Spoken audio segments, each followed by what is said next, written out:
everyone, welcome back to Let's Talk. My name is John, and today we're going to be talking about the 1993 animated classic film, The Nightmare Before Christmas, and its brand new 4K Blu-ray that just came out from Disney.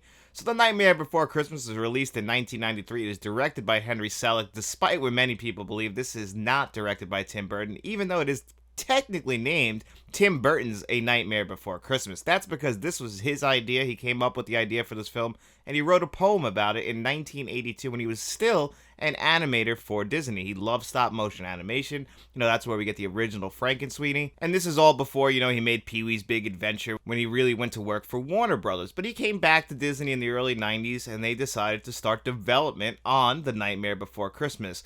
But he couldn't direct it himself because he was too involved, unfortunately, with Batman Returns, which, it's good. We get both Batman Returns and The Nightmare Before Christmas. But Henry Selick was tapped to direct this one. And you know what? You can see Henry Selick's fingerprints all over this movie, especially if you've seen movies like Laika Studios' Coraline, which he also directed. And those two films, The Nightmare Before Christmas and Coraline, are very similar in tone and in the subject matter. So despite the belief that Tim Burton directed this, he did not, but his fingerprints are all over this as well. This definitely feels like a Tim Burton film, a Tim Burton stop-motion animated film. You even get Danny Elfman doing the singing voice for Jack Skellington, and Jack Skellington is our main character of this film. He lives in Halloween Town. He's basically just the king of Halloween Town. The year just builds up to Halloween, and every year it's the same. Every year it's a success. He nails the landing. It all works out. The town loves him. The two-faced mayor loves him and everything he does, but he's getting bored. He's, got that creative energy, and he doesn't know where to put it. He's got Catherine O'Hara's character just in love with him, but he can't see it. He's just really too involved in his work, basically, and he needs something fresh. It's just getting really stale to him doing the same thing year in, year out, and one day he discovers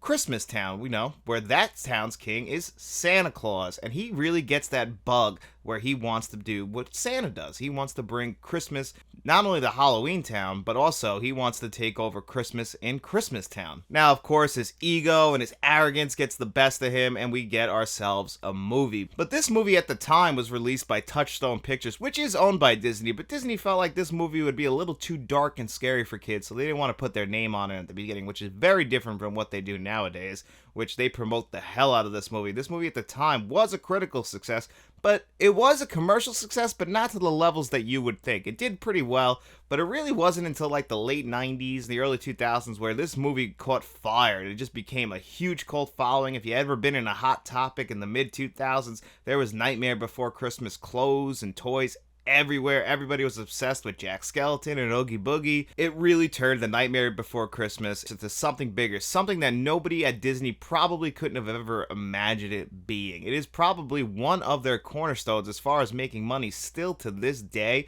just because people have such an obsession with that, gothic attire that's kind of tied into this movie, and it really ended up becoming a huge deal. But the movie itself is really damn good. Originally, this was supposed to be, back in the 80s when Tim Burton was first working on it, like a half-hour or 1-hour TV special. It kind of does feel like those 1960s Christmas films that used to come out. Those stop-motion claymation stuff that came out in the 1960s. It has that similar tone to it, which always raises the question, is this a Halloween film or is it a Christmas film? I like to think of it as both. I watch it every year, but I alternate the seasons where I watch it. Some seasons I watch it on Halloween, some seasons I watch it around Christmas. It really is that perfect holiday film that you're going to watch in the autumn at some point, and it really does raise that holiday spirit. So whatever holiday you choose to watch this film at, it's definitely the perfect choice because it's either a Halloween film or a Christmas film. And it's weird that this movie actually never did get any sequels, because you really could have explored like what St. Patrick's Day world is like, or Easter world. Like, we got the Easter Bunny popping up in here real quick, but that's really it. We don't really acknowledge that those other worlds exist other than the very intro of this movie, so we know that they do exist. But there was so many different routes you could have gone.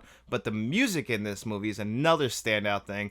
I think personally the best song in this film is This Is Halloween, the song that we open with. Halloween, pumpkin scream in the dead of night. This is Halloween. I think that's the best song, or Oogie Boogie's song towards the end. Man, although I don't play fair, it's much more fun, I must confess. Because that song is also extremely catchy. It's an earworm. But most of the songs in this movie are very catchy, and they help move the movie along. And the movie is just paced incredibly fast. No moment is wasted. It's only 76 minutes long. I always forget how short it is. When the movie ends, I'm like, oh yeah, that's right.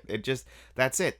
It's over. We're done. We told our story. We're in and out, and that's it. That's what I mean when I say this movie really does feel like one of those 1960s holiday specials, and it's a movie that you can revisit every year. Enjoy it. Enjoy that beautiful stop motion animation. Enjoy the characters in this. You know, they all have their own distinct personalities, and it's cool that you get to flesh them out in only 76 minutes, which really just shows you how good of a storyteller not only Tim Burton is, but Henry Selick, and how they basically had the full support of Disney, even if Disney didn't want to put their name on it until they knew it was going to make money and they wouldn't be getting in trouble with parents of kids, which I'm still surprised about. Even in 1993, I get that the world was changing in the early 90s, but there are some dark images in this movie that I think would scare some kids. The first time I actually saw this movie, and I have a very distinct memory of it, was in second grade. We watched this around Christmas time, ironically, so I remember this movie, and I was actually a little startled by it. I had never really seen anything like this as far as like stop motion animation. Like, I heard of Tim Burton, I had seen Batman and Batman Returns, but I didn't really put the pieces together back then. I was only 7 years old that same guy who made those Batman movies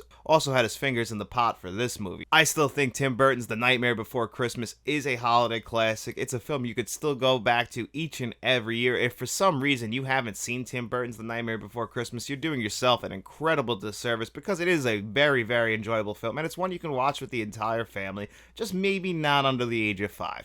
Wait till they're like 5, 6 years old, and then introduce them to the world of Tim Burton and Henry Selick, and you get to introduce them to Jack Skellington. But before we dive into this 4K Blu-ray review, if you are a fan of 4K Blu-ray reviews, movie reviews, lists, podcasts, and some shorts, we try and do them all here on the channel, and nothing would help this channel out more than by just simply liking this video and subscribing to the channel. I am the shadow on the moon at night, filling your dreams to the brim with fright. Well, here it is, The Nightmare Before Christmas 4K Blu-ray that just came out from Disney, and it's got a really nice slipcover on it. I actually opted to get this over the Steelbook, the 100th anniversary Disney Steelbooks that came out. I just think those are a little too plain Jane for my taste. I get what they were going for with making it look like the Disney Vault, that big thing leaning into what they were doing in the 90s where the movies would come out of the Disney Vault, and I get that, leading right into your physical media history. Great idea. I just think the execution was pretty poor, in my opinion. If you like them, I appreciate that.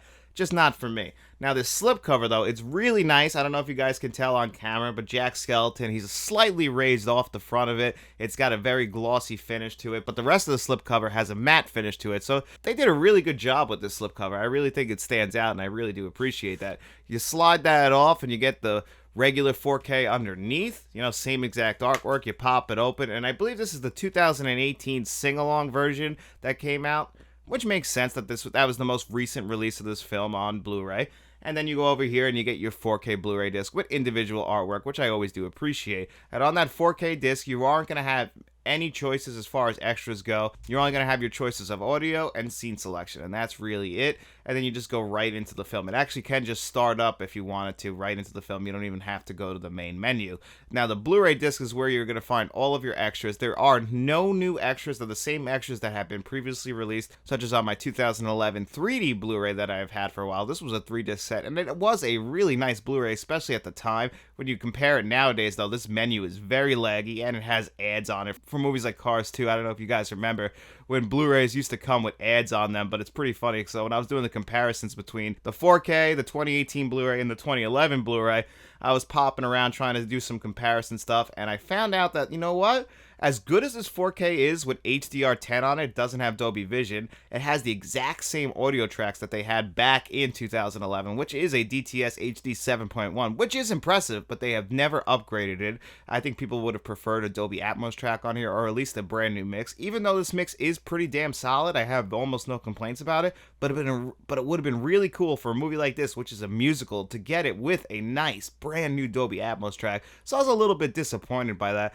But the extras were really good. There's just the same extras. You get a making of documentary, plenty of interviews. I always appreciate when you get plenty of loaded extras. And now I have really no purpose for my 2011 Blu-ray, even though Visually, in comparing all three of these versions, the 2011 Blu-ray, the 2018 Blu-ray, and the brand new 2023 4K, the 2011 Blu-ray and the 2018 Blu-ray are pretty good. Like, there really isn't a big jump. It's not night and day to the 4K. Now, the 4K is definitely better. It's brighter. It's got better contrast ratio. You'll really notice the resolution increase in, like, characters like Oogie Boogie, like, towards the end with his song. You'll notice that, like, his suit that he's wearing, that, like, you know, whatever that hell that material is supposed to be, it looks gorgeous in 4K. Jack Skeleton, you'll notice, like, his head shining. Like, you're going to notice these little details that you probably didn't notice in the previous Blu-ray versions, but it's those little details is really what you're going to notice. You're going to notice, like, a slightly brighter 4K experience compared to the previous Blu-ray versions, but you're not going to really be, like, blown away. Now, you are going to be blown away just in general, just because it is already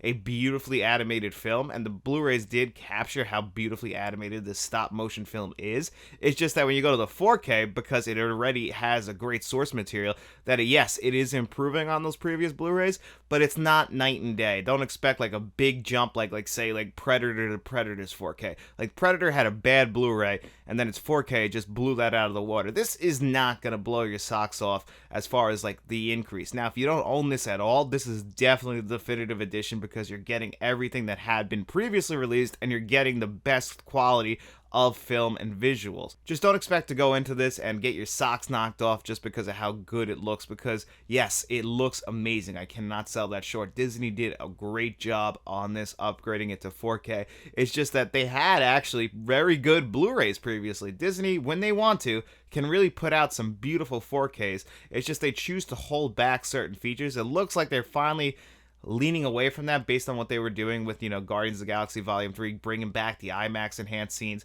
So maybe Disney is finally learning their lesson when it comes to physical media. Like, they announced Prey's coming to 4K. They announced that they're bringing some of the Disney Plus shows to Blu-ray and 4K. So that is really awesome. So maybe they are coming back to physical media. And this is a very, very solid release from them. It is definitely the definitive edition to own of The Nightmare Before Christmas. If you don't own it, I absolutely can recommend it at the full price. I think I got it for like $26, which is actually a really good deal because, like I said, you get the 4K, the Blu-ray, loaded with extras, really good packaging. It is an upgrade over previous Blu-rays, so I have very little to complain about when it comes to this 4K release from Disney. If I was going to give it a score of 1 to 10, I would actually give it a pretty damn solid 8.5 out of 10. But guys, before we get out of here today, it is Friday, and that means it's time for our digital code giveaway.